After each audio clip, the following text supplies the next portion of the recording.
Isang magandang gabi mga amang. May tanggap ako rito na repair. Galing to sa Lucena sa Red Connect. Ang problema nito, laging connecting. Laging kumukurap ang kanyang OS. Ito, tinanggal ko na ngayon pinto para mabilis na ano. Kikleaning ko na rin din yan. Laging connecting ito eh. Ako nagre-repair nito, laging ko connecting. Hindi ko alam kung anong nangyayari ba sa area nila.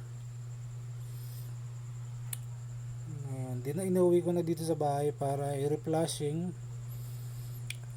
Tapos ano din, i-monitor ko na din yung mga supply niya mamaya. Testering ko yan. Tapos ito, napansin ko itong pinaka wire niya na power sunog. Ito, hindi ko alam kung kita nyo. Ayan, ano ba to?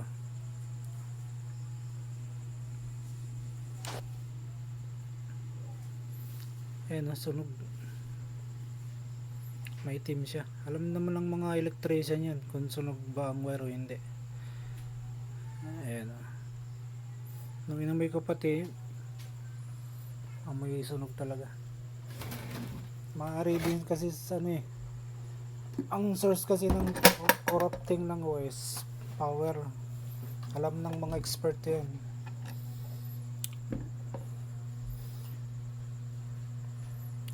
Ito, naka custom board naman na siya. Custom board, Adobe isa pang ano nito, ang software.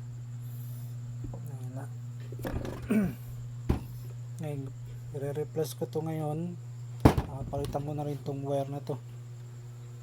At yun siguro nagsasource kung bakit nagkaluloko ang kuryente. Mayroon tayo ng wire dito. Ayan, mamaya pakita ko sa inyo mamaya na gumagana na.